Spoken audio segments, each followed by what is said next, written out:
Shaolin shadow boxing and the Wu-Tang sword style. If what you say is true, the Shaolin and the Wu-Tang could be dangerous. Do you think your Wu-Tang sword can defeat me?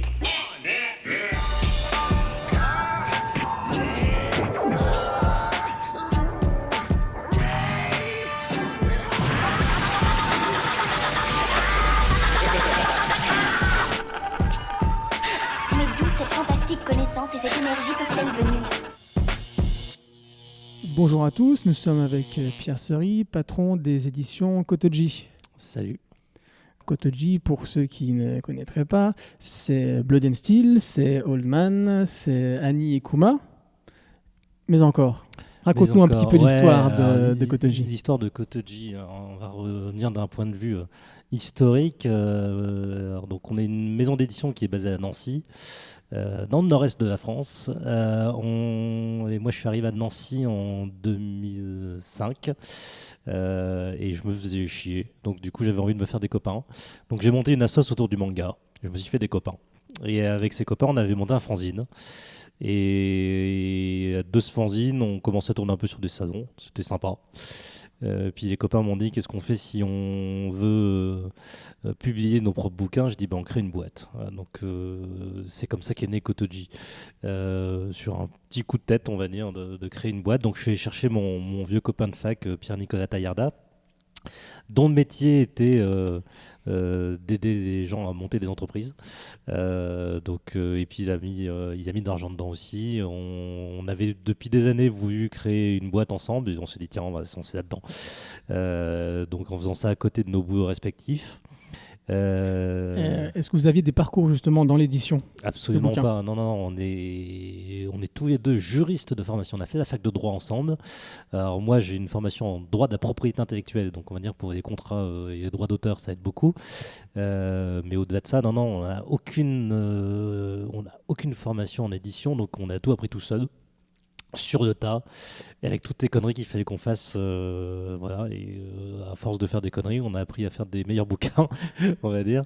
Et voilà, donc au départ, c'était, on tournait sur des salons de bande dessinée, puisqu'on sortait principalement de la franco-belge au départ, parce que c'était entre guillemets plus facile à faire, de faire de la franco-belge. Même si dans mon idée, j'avais toujours voulu faire du manga, et même j'avais dans l'idée de faire de la BD chinoise, dès le début. Alors pourquoi ? Parce que quand on avait cette association qui s'appelait Kuwabara, on avait fait venir des auteurs chinois à Nancy en travaillant avec les éditions Xiaopan. Feu les éditions Xiaopan, donc qui étaient des éditeurs qui étaient vraiment spécialisés dans la BD chinoise. Et on avait fait venir 5 auteurs à Nancy. Et moi, j'avais découvert tout un pan d'éditions que je ne connaissais pas. J'avais découvert des trucs absolument formidables. Et j'avais pas envie de m'embarquer dans des relations avec des Japonais parce que on a un boulot à côté. Et, c'est dur de travailler avec les Japonais, on va dire, quand on n'a pas le temps. Ça peut être chronophage, oui. C'est très chronophage, c'est ça. Donc, on perd beaucoup d'énergie.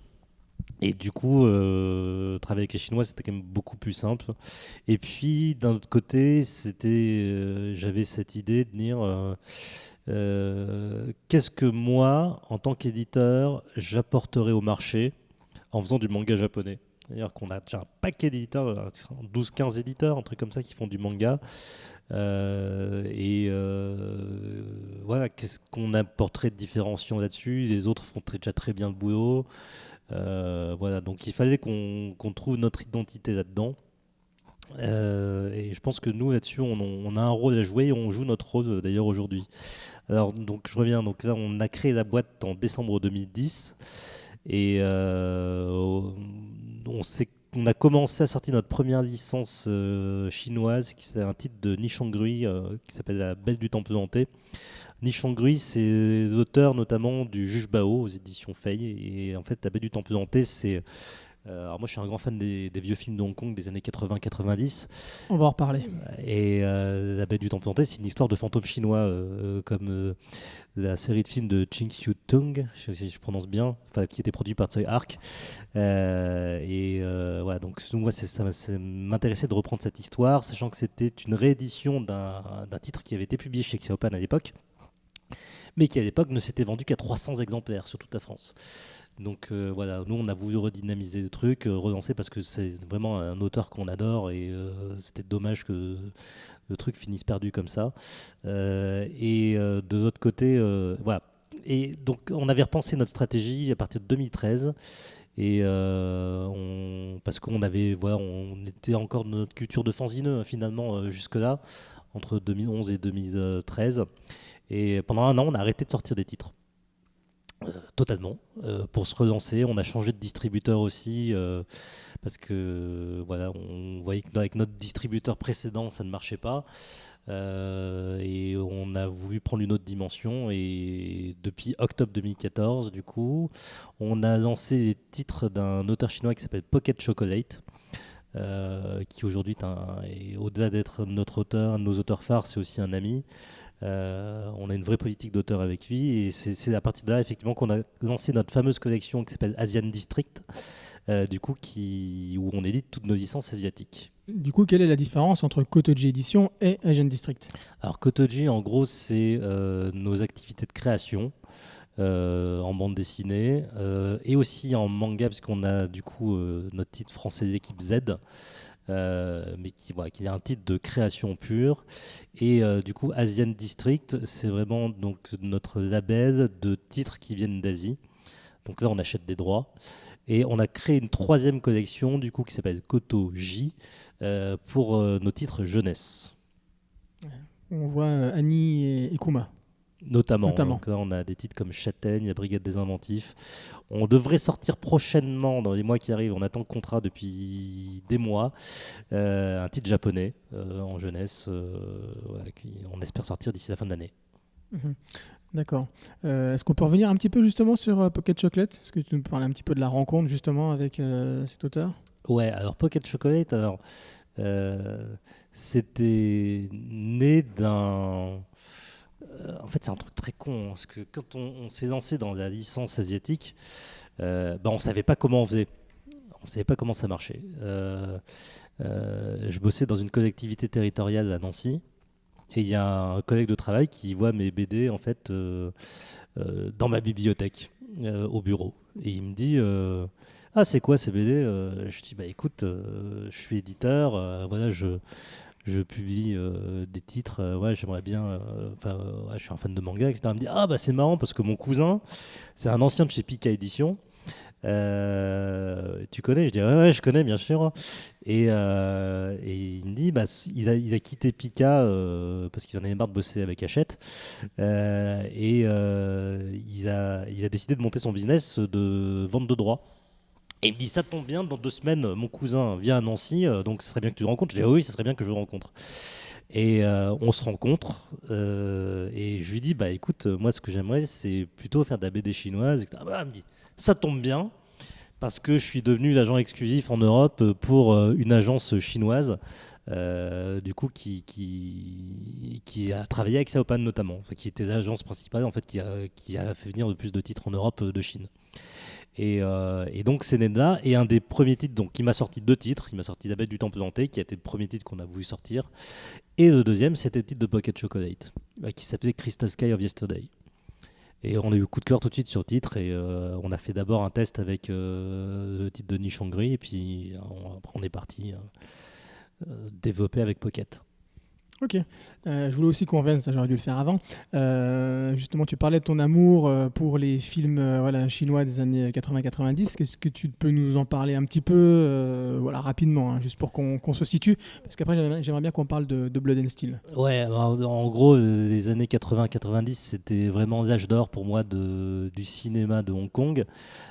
C'était des cinéastes qui étaient des gros malins et qui avaient trouvé un espace de liberté absolument phénoménal et qui étaient totalement barrés, quoi. Et on voyait des choses assez extraordinaires. Malheureusement, depuis la rétrocession à la Chine, en fait, du coup, ils ont perdu de leur créativité parce que aujourd'hui, les productions hongkongaises sont des productions qui se font avec de l'argent chinois. Donc si ça fait avec de l'argent chinois, ça veut dire que ça doit respecter les problématiques de censure qu'on a en Chine. Et ça, du coup, ça a un peu tué le cinéma hongkongais, quoi. Ça, c'est une chose. Et puis, on peut se rendre compte aussi qu'il y a eu la grande mode du cinéma asiatique en France, ouais. Notamment fin 90, début 2000, Voilà, on parlait de Wild Side tout à l'heure, voilà, qui ont beaucoup aidé. HK, surtout en premier, à tout ça. Il y avait aussi Donné qui a, voilà, avec ce Asian Star. Qui a, voilà, on a eu vraiment des vagues de films, donc pas que chinois. Hein, voilà, on avait effectivement hongkongais, on avait beaucoup de films voilà, coréens. C'est là où on a commencé à découvrir la Corée véritablement. T'avais Seven Set aussi. T'avais un paquet d'éditeurs qui s'étaient lancés là-dedans. C'était, on avait des films absolument extraordinaires, quoi. Moi, des DVD qui sont chez moi précieusement, qui restent dans mes films préférés, quoi. Tu as encore des VHS? Les VHS, ça doit traîner quelque part chez mes parents. Ouais. Tu peux nous citer, juste pour terminer là-dessus, un film culte par exemple que tu as donc, de cette période-là? Écoute, moi, un de mes films préférés, c'est Le Festin chinois de Tsui Hark, film sur la cuisine. Incroyable. Alors, il y a la trilogie Histoire de fantômes chinois. Il y a un paquet de films, quoi. Enfin, tous les Jackie Chan aussi d'époque. Enfin, il y en a beaucoup. On est d'accord sur Festin chinois, c'est incroyable. Et comme tu disais, on sent vraiment cette folie.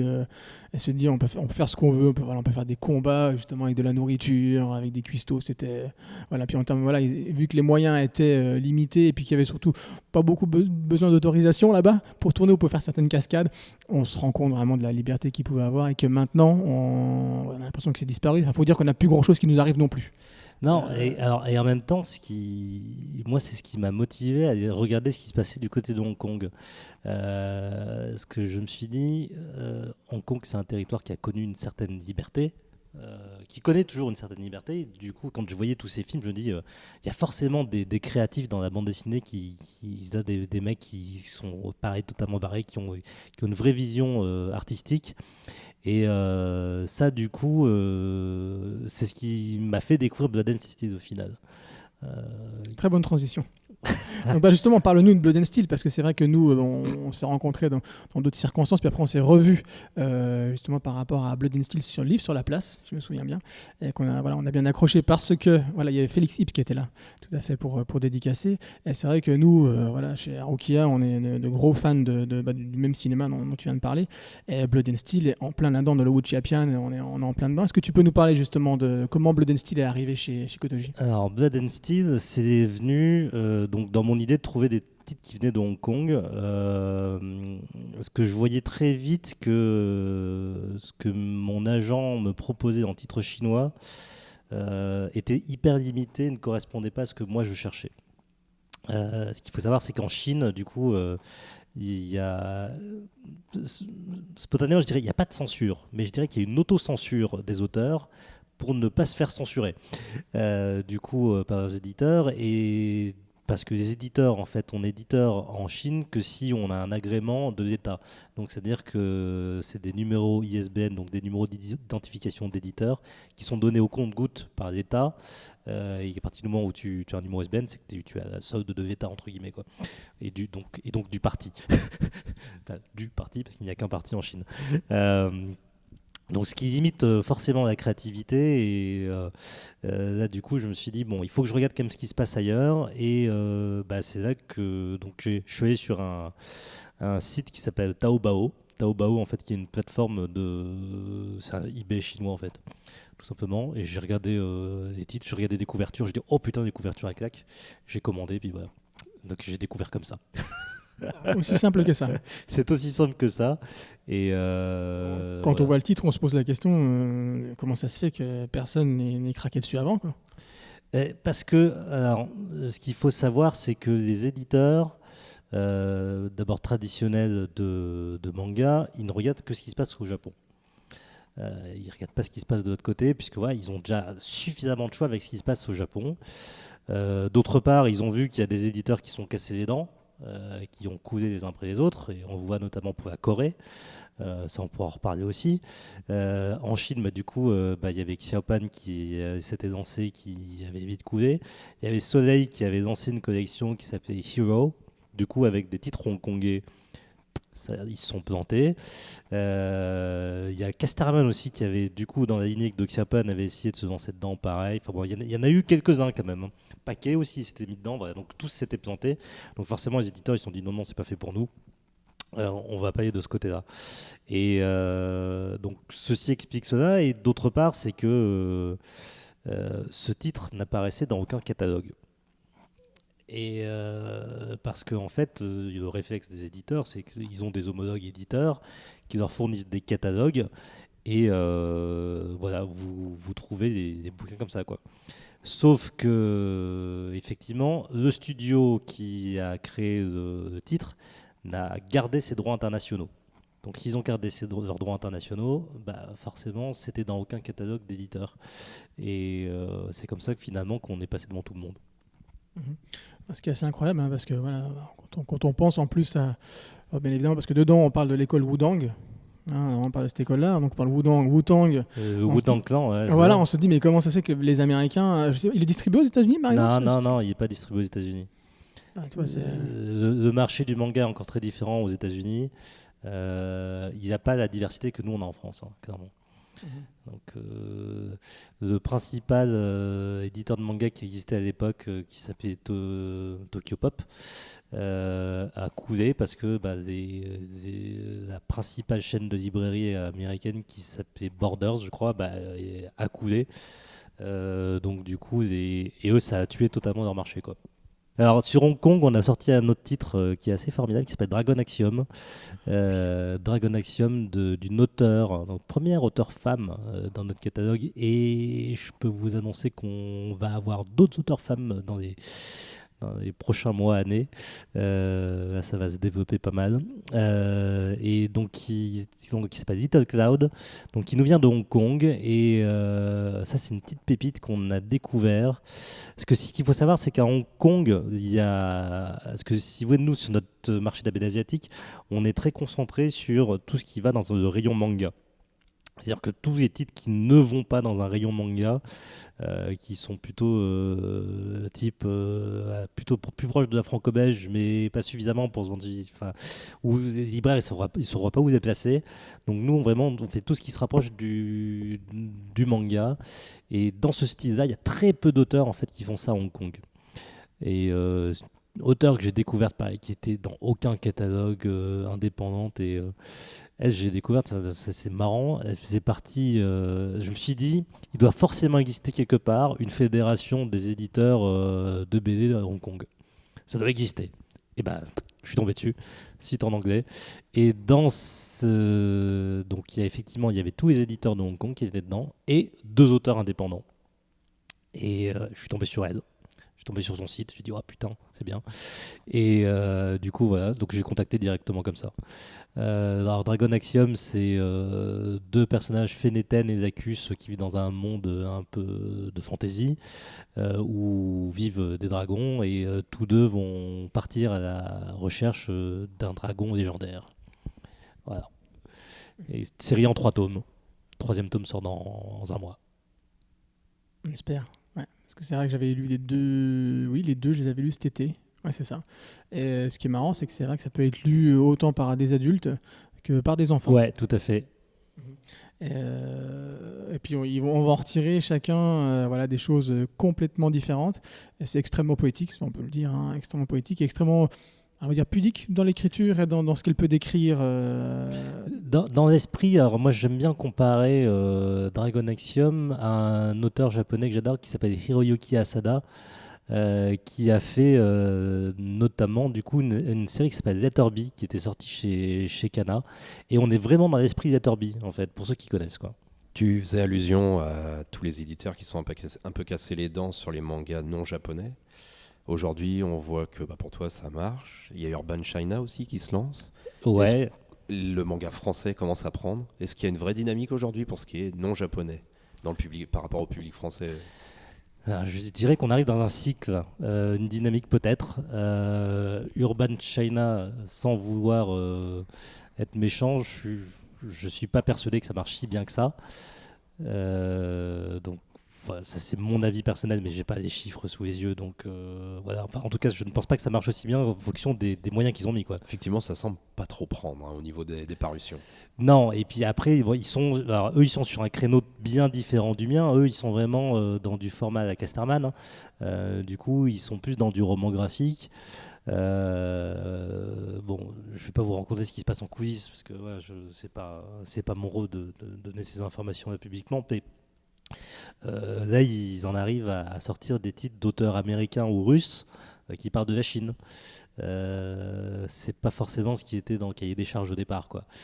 Donc voilà, je pense qu'aussi ils seront aussi limités par rapport au catalogue qui sont présents, quoi. Clairement, peut-être qu'il y a eu peut-être une erreur au départ, c'est d'appeler ça Urban China.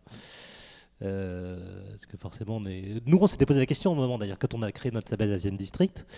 Au départ, je voulais te donner un nom chinois. À un moment, je voulais appeler ça chambre 36 pour la 36e chambre de Shaolin. Je me suis dit non, ça fait trop marqué Chine, Hong Kong. Voilà. Et du coup, effectivement, j'ai bien fait puisqu'on s'est ouvert à d'autres pays. Du coup, Hong Kong, Taïwan et là, bientôt la Corée. Donc voilà, on va être inspiré. Ouais, justement, ça nous permet de passer à un titre comme Old Man. Donc voilà, qui est de Taïwan, si je me souviens. Ouais, Old Man, titre taïwanais, c'est de la méga bombe, Old Man. Complètement. Et ça, c'est pareil, je ne comprends pas comment les autres éditeurs sont passés à côté. Mais bon, c'est par rapport aux explications que je te donnais tout à l'heure. Hein, ils sont déjà bien concentrés sur le japonais. Old Man, ça rentre pas dans. C'est pas chinois, donc ça rentre pas dans la ligne de Urban China. C'est pas du Casterman dans l'idée. C'est vraiment du mainstream. On était quand même 3 éditeurs en concurrence là-dessus. L'un l'a abandonné. Alors je peux le dire, c'est Akata. Finalement, au final, ils n'étaient pas convaincus. Parce qu'en même temps, voilà, ils ont beaucoup de choix aussi avec les titres japonais. Et puis le troisième, qui, de ce que j'ai compris, est un gros éditeur, très gros, très très gros, et on les a battus. Donc ça c'est bien, parce qu'on a démontré notre volonté de nous beaucoup plus aller du côté de Taïwan, et que donc pour nous, Old Man était un titre important, et que pour nos concurrents, c'était une goutte d'eau, quoi. Voilà. Tu peux nous rappeler comment tu l'avais vendu, Old Man, notamment sur Facebook ? Alors comment j'ai vendu tu faisais référence à un acteur. Ouais, alors c'est une histoire sur fond de magie et dans un univers médiéval avec Sean Connery. Parce qu'effectivement, le personnage principal, Billy Oldman, en fait, c'est Sean Connery, clairement, qui est dessiné dedans, quoi. Ah oui, il n'y a aucun doute là-dessus. La ressemblance est plus que. Mais Sean Connery est un personnage de bande dessinée qu'on a revu régulièrement dans la bande dessinée de manière générale. Il apparaît dans un Astérix, par exemple. Il apparaît dans une BD de western, je ne sais plus comment elle s'appelle, voilà, en franco-belge. T'as quelques titres comme ça où t'as Sean Connery, il faudrait que je les retrouve. J'avais fait un post là-dessus une fois. Tu peux juste nous dire rapidement de quoi parle Old Man ? Alors, Old Man, c'est l'histoire de cet homme, Billy Oldman, en fait, qui est en prison. Il a été enfermé par une reine, une méchante reine, qui ne vieillit pas. Et Oldman est le seul à connaître son secret, c'est pour ça qu'il est enfermé. Et Oldman va s'échapper, et en s'échappant, il va libérer aussi une femme, une guerrière, en fait, qui s'appelle Rebecca, à qui la reine a fait couper les bras et les jambes. Et ensemble, ils vont trouver un ingénieur, en fait, qui va redonner des bras et des jambes mécaniques à Rebecca. Et ensemble, vont vouloir se venger de la reine. Série en 4 tomes, voilà. Ça, prenez pas trop de risques. D'accord. Donc, tant qu'on est sur Taïwan, est-ce que tu as peut-être d'autres titres qui viennent de ce pays ou, Alors, on a sorti également Alice in Mekaland, qui est un one-shot en fait, d'un auteur taïwanais qui s'appelle Hambuk, et qui, en gros, qui est une suite à Alice au Pays des Merveilles. En gros, le lapin blanc vient chercher Alice en lui disant que le Pays des Merveilles était envahi par une armée de robots et qui sont menés par la magicienne d'Oz. Et du coup, Alice va botter les fesses aux robots à coups de tronçonneuse. Donc c'est un petit titre sympa, shonen. Très honnêtement, c'est pas un chef-d'œuvre, mais franchement, c'est un bon moment qu'on passe, quoi. Pour un petit one-shot, quoi. Voilà, un one-shot, je pense que c'est très agréable. D'accord, donc on a fait la Chine, on a fait Taïwan. Tu as des choses à rajouter avant qu'on passe peut-être à la Corée ? Je veux quand même vous donner une exclusivité sur Taïwan. Là, le contrat va bientôt arriver, donc je prends pas trop de risques. On a acquis les droits d'un auteur qui s'appelle Juan Guangmin, c'est un auteur qu'on suit depuis 3 ans. Et avec lequel on a galéré pour trouver les ayants droit parce qu'ils répondaient jamais. Donc grâce à notre agent taïwanais, on a réussi enfin à rentrer chez eux. C'est un one-shot qui s'appelle L'assaisonnement du bonheur. Ça sortira en septembre. Et c'est un auteur qui dessine, qui vient de l'école Takehiko Inoue, l'auteur de Slam Dunk, de Reed et Vagabond. Et alors là, on est plus dans du roman graphique asiatique, on va dire. Donc là, on est plus sur Aline Casterman. Du coup, one shot de 7 histoires courtes autour de la nourriture. Et vraiment, c'est d'une sensibilité formidable. Et donc, ouais, je pense qu'on risque J'espère qu'on va faire un beau coup avec ce titre parce que vraiment, là, on a envie d'acheter tout ce que fait cet auteur, quoi. On est tombé amoureux, quoi, clairement. D'accord. Et donc la Corée alors La Corée, du coup, on se lance dessus. Donc d'abord, on est en négociation actuellement avec un grand auteur coréen qui est souvent décrit comme le Tezuka coréen, même si le terme est un peu exagéré. Mais que je peux pas vous dire parce que là du coup on est encore vraiment très en amont, mais bon, je suis seul éditeur français positionné dessus, donc on va finir par y arriver. Les négociations sont un peu plus longues avec les Coréens, qui a un titre sur la cuisine. Est-ce que tu peux juste expliquer pourquoi peut-être les négociations sont plus longues avec les Coréens qu'avec les Chinois, si tu peux, hein. On va dire sans rentrer dans les détails. Les Mais... Coréens sont, enfin, on va dire les Chinois sont des pragmatiques. Business is business, on bouffe ensemble, on se serre la main, c'est réglé. Les Coréens sont un peu plus procéduriers, moins que les Japonais, mais quand même un peu plus. Voilà, c'est pour ça. D'accord. Et puis, du coup, on va sortir donc un titre qui nous a été amené par le célèbre Dominique Verret, fondateur des éditions Tonkam et des éditions Akata. Un titre qui s'appelle Old Dog de Mino Choi. Alors Mino Choi qui avait sorti chez Akata Moi jardinier citadin et Les naufragés. Et du coup c'était un titre de création pure. C'est-à-dire que donc on a l'exclusivité en France. Donc c'est le premier titre. On est les premiers à sortir. En combien de tomes ? Série prévue en 2 tomes. Là, le premier tome va sortir dans 3 semaines si tout va bien. On est en train de faire les dernières corrections. Et en fait, donc, c'est l'histoire d'un homme qui revient là où il habitait quand il était enfant. Et ça parle de la mort, de la relation avec son père et tout ce cheminement qu'il fait sur son passé. Et... Oui, c'est très joyeux. Et au niveau du format, parce qu'on a vu que Les Naufragés, si je me souviens bien, c'était quand même un grand format. Donc là, en fait, on a typiquement 2 formats pour notre label Asian District. Donc d'une part, c'est les mangas seinen, on va dire 13 cm x 18, comme tous les titres seinen que vous voyez. De manière générale, donc un peu plus grand que les mangas type Naruto. Et on a du coup un format donc plus dans l'esprit roman graphique pour nos titres couleurs, pour nos titres un peu plus adultes, qui sont au format c'est 15 x 21, donc c'est quasiment du A5. D'accord, sans mal. Ça sera du format souple par contre, parce que chez Akata, effectivement, ils avaient sorti en couverture cartonnée, nous on sort en souple. Ok. Après ce petit tour de monde, on revient en France. Ouais. Voilà, tu nous parlais de Koto J. Est-ce que tu peux nous détailler un petit peu ça et puis nous parler peut-être de quelques titres ? Ouais, alors Koto J, en fait, c'était né de l'idée que j'avais certains auteurs historiques avec lesquels j'avais encore envie de travailler. Mais pour qui la BD c'était quand même compliqué parce que c'est beaucoup d'investissement, ça demande beaucoup de temps. On avait envie de faire autre chose et puis moi je suis un papa qui a 2 enfants qui ont 8 et 5 ans et ça me frustrait un peu de ne pas avoir de bouquin pour eux. Donc du coup c'était parti de cette idée-là. On a sorti tout d'abord un livre qui s'appelle Châtaigne. Qui est l'histoire d'une petite châtaigne qui entend un bruit dans la forêt et elle va venir aider son copain de marron. Voilà, donc c'est une ode à la nature. Donc c'est fait par un auteur bordelais qui s'appelle Denis Lapierre. Fait avec le studio Macma, donc du coup qui est notre studio partenaire avec lequel on a notamment sorti le manga d'équipe Z.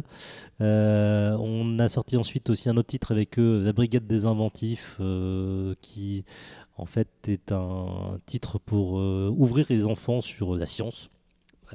Donc on est dans la culture scientifique et technique, on va dire, pour les enfants. Ça a moins bien marché, heureusement. Et puis là, on va sortir du coup dans 2 semaines, si je ne me trompe pas, du coup, la série Annie et Kuma. Série de création pure, donc dessinée par Olivier Romac, qui est un auteur historique chez nous, et scénarisée par un auteur de Rhin aussi qui s'appelle Jérémy Semé. Et en fait, c'est un gros nounours, c'est une petite fille qui voyage à travers le monde.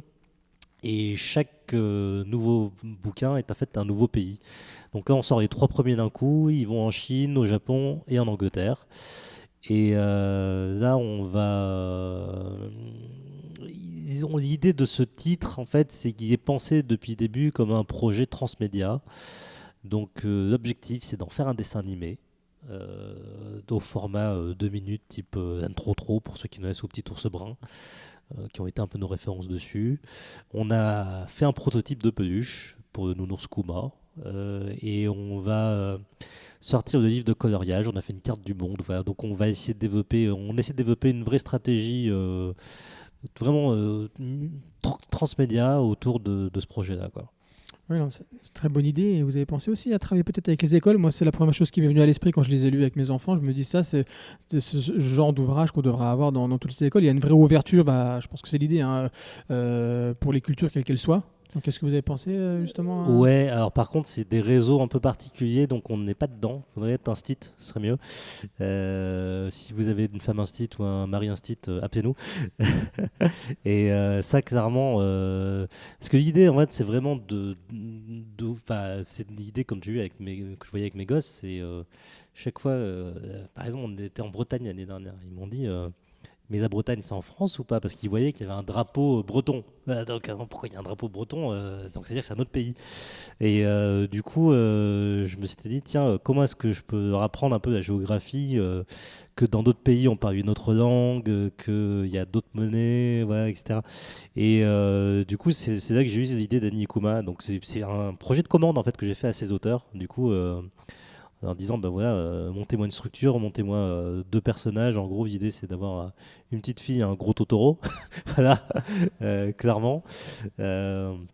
Faut que ça soit mignon, faut qu'il y ait la même structure dans chacun des bouquins pour que les enfants ils aient leurs repères, etc. Et qu'on ait un petit lexique à la fin pour que les parents puissent accompagner les enfants aussi derrière sur c'est quoi ça. Voilà. Mais l'objectif, c'est pas de leur faire connaître le pays, c'est plutôt de leur ouvrir l'esprit pour qu'ils puissent potentiellement s'intéresser à ce qui se passe ailleurs dans le monde, quoi. Comprendre les différences. C'est ça, tout à fait. Peut-être d'autres titres justement français encore Eh ben, on n'a pas parlé d'équipe Z. Oui, voilà. L'équipe Z qui est, de manière très surprenante pour beaucoup de monde, notre meilleure vente. Au niveau national et de loin. Donc l'équipe Z, c'est un manga européen. Alors, je sais pas trop comment. Un global manga? J'aime pas trop ce terme. Je sais pas trop comment appeler ça. Un manfra? Non, surtout pas, parce que le dessinateur est espagnol.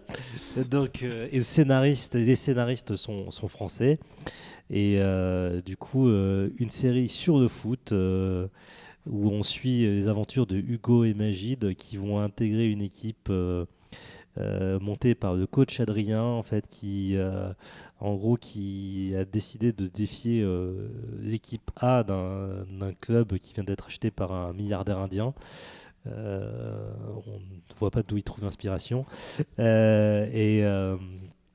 Et du coup, il va montrer par A plus B qu'à partir de tous ceux qui ont été rejetés, il peut monter une équipe aussi forte par la cohésion, par les valeurs du football, contre l'équipe qui est présumée supérieure. Et voilà, donc, parce qu'il va récupérer du coup tous ceux qui n'ont pas été pris en équipe A, en équipe B, en équipe C, etc. Donc il va vraiment monter cette équipe Z. Pour terminer, est-ce que tu peux nous parler justement de l'avenir proche ou lointain de Kotoji? Alors, l'avenir. Alors, déjà, on a eu un sérieux coup de frein depuis le mois de juillet dernier. On a eu la Japan Expo où on a perdu beaucoup d'argent.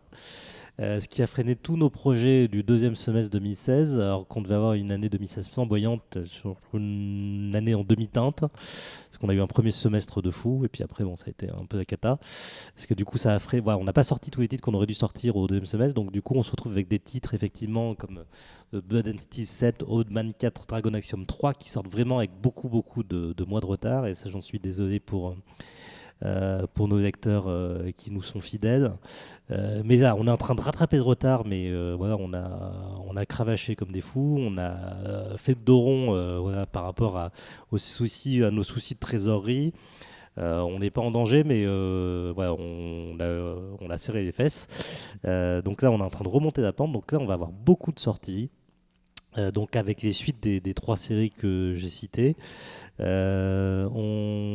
a un artbook d'un auteur bordelais qui s'appelle Ben Basso, qui s'appelle De Creaturis Dementiae, qui va sortir pareil le mois prochain, qui a fait un gros buzz sur la plateforme de crowdfunding Ulule, puisque en gros sur un objectif de 4 000 €, il en a récolté 40 000.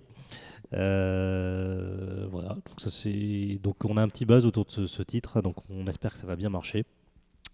Ensuite, on a la suite de l'équipe Z aussi qui va arriver dans 2 semaines, dans moins de 2 semaines du coup, puisque on a pris un peu de retard, puisque les 2 auteurs de l'équipe Z ont travaillé en parallèle sur le manga du PSG pour les éditions Soleil, qui nous ont mis sacrément en retard. Merci Soleil. Mais bon, voilà. Ils ne pouvaient pas dire non plus.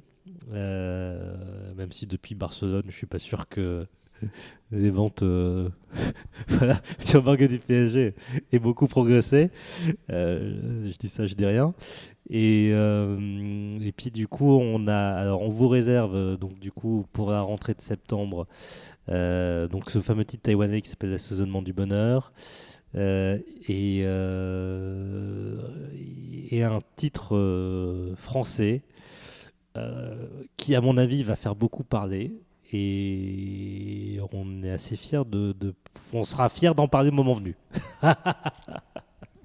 C'est pas encore signé, donc.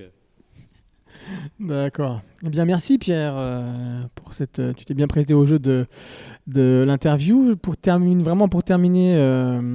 pour ouvrir tout ça, est-ce que tu as un manga actuellement fétiche en dehors de Kotoji, je veux dire?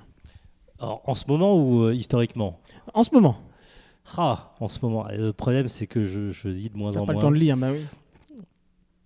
Allez, on t'en voudra pas si t'es en dehors du flow actuel.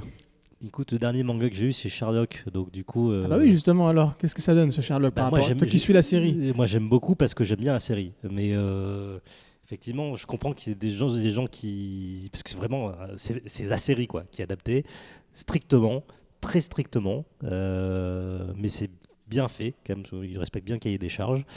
Mais sinon, non, je suis désolé parce que en fait, j'achète beaucoup de mangas, mais je les lis pas. J'ai pas le temps de les lire, à part les miens.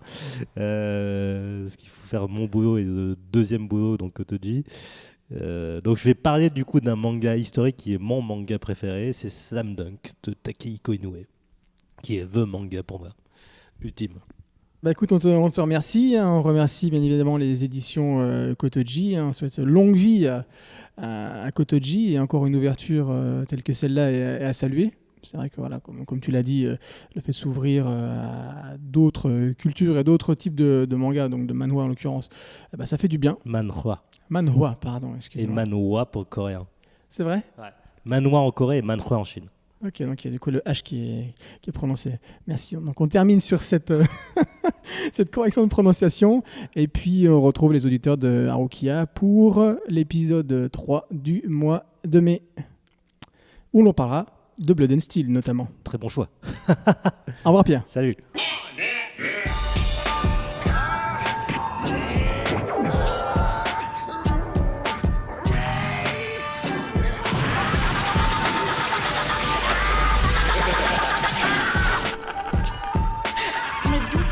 fantastiques connaissances et cette énergie peuvent-elles venir